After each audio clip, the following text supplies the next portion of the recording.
चाय बेचने वाली चुड़ैल और कूड़ा उठाने वाली चुड़ैल। रात के 3 बज रहे थे। पूरे रेलवे स्टेशन पर सन्नाटा था। जोर जोर से हवाएं चल रही थी। तभी रेलवे स्टेशन पर एक ट्रेन आकर रुकती है, जिसमें कई सारे पैसेंजर अंदर बैठे होते हैं, लेकिन कोई भी आदमी उस ट्रेन से बाहर नहीं उतरता। सभी लोग अपनी खिड़कियां बंद कर लेते हैं कि तभी अंदर से एक औरत अपने पति से कहती है, सुनिए जी, इस स्टेशन पर कोई उतर नहीं रहा, ट्रेन आगे क्यों नहीं बढ़ रही और सबने अपनी खिड़कियां क्यों बंद कर ली? कितनी गर्मी हो रही है, ऐसे तो मेरा दम घुट जाएगा। उसकी बात सुनकर तभी एक बूढ़ा आदमी कहता है, चुप करो, कुछ मत कहो।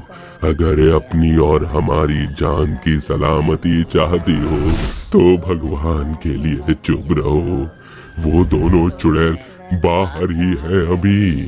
तभी उनके आगे वाले वीआईपी डब्बे में एक परिवार होता है जो नैनीताल से अपने गांव सहारनपुर जा रहा होता है।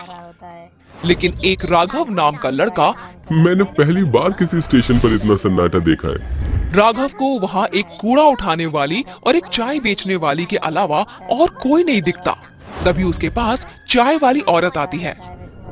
चाय, गरम चाय वाली, चाय गरम, चाय वाली साहब, गर्मा गर्म चाय ले लो, चाय।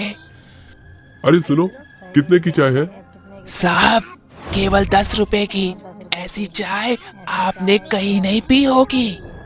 राघव अपनी खिड़की से हाथ निकालकर उस औरत से चाय लेने लगता है, लेकिन वो औरत राघव का हाथ पकड़ लेती है और देखते ही देखते वो एक भयानक चुड़ैल बन जाती है।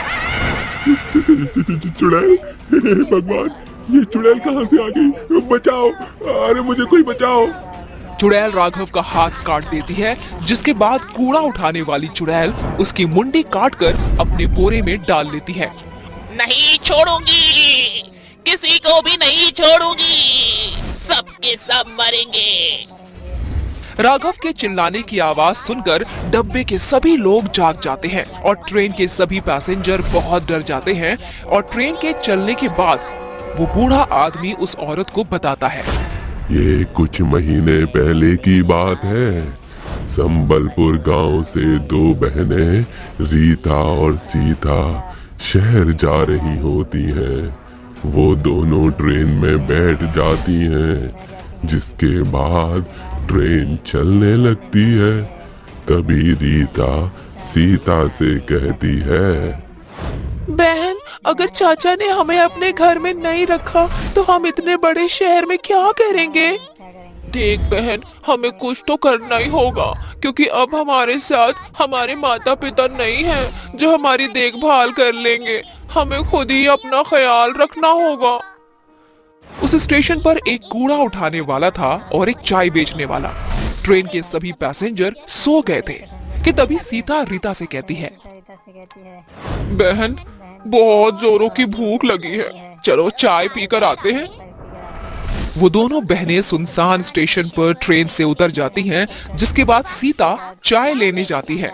वहीं रीता को प्यास लगती है, इसीलिए वो पानी पीने के लिए कूड़ा बीनने वाले से पूछती है, भाई साहब, मुझे बहुत जोरों से प्यास लगी है, क्या यहाँ पानी मिल जाएगा? कूड़ा बीनने वाला उसे बहुत ध्यान से देखता है, जिसके बाद वो उससे कहता है, उस कमरे में पीने के पानी की टोटी लगी है, जाओ पी लो। रीता पानी पीने के लिए उस कमरे की तरफ जाने लगती है कि तभी वो कूड़ा बीनने वाला उसके पीछे पीछे आता है और कमरे का दरवाजा लगा देता है। अरे भाई साहब, ये तुम क्या कर रहे हो? दरवाजा खोलो, मुझे बाहर जाने दो। ऐसे कैसे जाने दूं? पहले वो काम तो कर दूं जिसके मुझे पैसे मिले। क्या चाहते हो तुम? साफ साफ बोलो। रीता बहुत डर जाती है। इतने में वो आदमी एक खंजर निकालता है और उसके दोनों हाथ और उसकी मुंडी काट देता है। रीता वहीं मर जाती है। उसे मारने के बाद वो आदमी चाय वाले के पास जाता है। जब सीता कूड़े बिनने वाले के हाथ में खून से लथपथ खंजर देखती है तो वो डर जाती है, लेकिन तभी पीछे से चाय वाला उसका मुंह दबाकर उसे वहीं ले जाता है जहां उसने उसकी बहन रीता को मारा था। ये तुम क्या क्या कर रहे हो? तुमने मेरी बहन को मार दिया। सीता कुछ कहती इससे पहले उस आदमी ने उसके दोनों हाथ और उसकी मुंडी काट दी। उस दिन दोनों बहनें मर जाती हैं। उनकी मौत क्यों हुई आज तक इस बात का पता नहीं चला। सरकार ने भी उन दोनों बहनों की मौत का पता नहीं लगाया, लेकिन उस दिन के बाद वो दोनों बहनें भयानक चुड़ैल बन गईं, जिसके बाद वो रेलवे स्टेशन से उतरने वाले हर एक पैसेंजर के हाथ और उनकी मुंडी काट देती हैं। लेकिन अगर ऐसे ही रहा तो वो दोनों चुड़ैल तो कई लोगों को मार देंगी। हाँ बिटिया, मैं जानता हूँ, इसीलिए मैं संबलपुर गांव से शहर जा रहा हूँ, जहाँ वे दोनों बहनें जा रही थीं।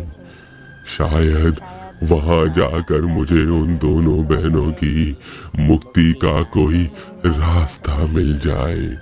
वो बूढ़ा आदमी शहर में उन दोनों बहनों के रिश्तेदार यानी उनके चाचा जी के घर जाता है, जहां उसे पता चलता है कि उसके चाचा कुछ समय पहले ही गुजर चुके हैं।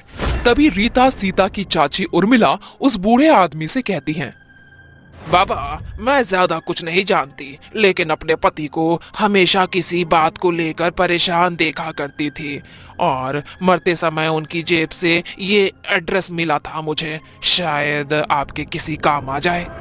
वो बूढ़ा आदमी उस एड्रेस पर पहुंच जाता है, जहां उसे एक बहुत ही जाने माने तांत्रिक बाबा मिलते हैं, जो उस बूढ़े आदमी से कहते हैं, उन दोनों बहनों की मौत उनके चाचा नत्थू लाल ने करवाई थी। वो चाहते थे कि उनके मरने के बाद गांव की सारी जमीन वो हड़प ले, लेकिन उन दोनों बहनों की मौत के बाद वो दोनों चुड़ैल बन गईं और नथुलाल को रेलवे स्टेशन की कहानी पता चली तो उसे डर के मारे हार्ट अटैक आ गया। बाबा, मेरी मदद करो उन दोनों बहनों को मुक्ति दिलाने में। उन्हें मुक्ति नहीं मिली तो वो ऐसे ही सबको मारती रहेंगी। वो बूढ़ा आदमी तांत्रिक बाबा को रेलवे स्टेशन लेकर जाता है और जैसे ही रात के 3 बजते हैं, वो दोनों चुड़ैल सामने आती हैं और जोर जोर से हंसने लगती हैं। चले जाओ यहाँ से, ये रेलवे स्टेशन मेरा है, मैं सबको मार दूंगी। हम तो तुम्हें केवल यहाँ तुम्हारी मौत का कारण बताने आए थे। क्या? हमारी मौत का कारण? तांत्रिक उन दोनों को उनकी मौत का कारण बताता है, जिसे सुनकर वो दोनों रोने लगती हैं। तभी तांत्रिक बाबा उसके चाचा नाथूलाल की आत्मा को बुलाते हैं और इसके बाद नाथूलाल गिड़गिड़ाते हुए दोनों चुड़ैलों से माफी मांगता है। बिटिया, हमका माफ कर दो, हमसे बहुत बड़ी गलती हो गई। मुझे अपनी गलती का बहुत पछतावा है। जैसे मैं इस दुनिया को छोड़कर चला गया हूँ, तुम भी मुक्त हो जाओ। ये सच बात है कि अक्सर अपने ही हमें धोखा देते हैं, लेकिन अब हमारा यहाँ रहना भी ठीक नहीं है। हम दोनों मुक्ति चाहते हैं। तभी तांत्रिक बाबा उन दोनों के ऊपर पवित्र जल छिड़क देता है, जिससे वो दोनों चुड़ैलें जलने लगती हैं और उन्हें मुक्ति मिल जाती है।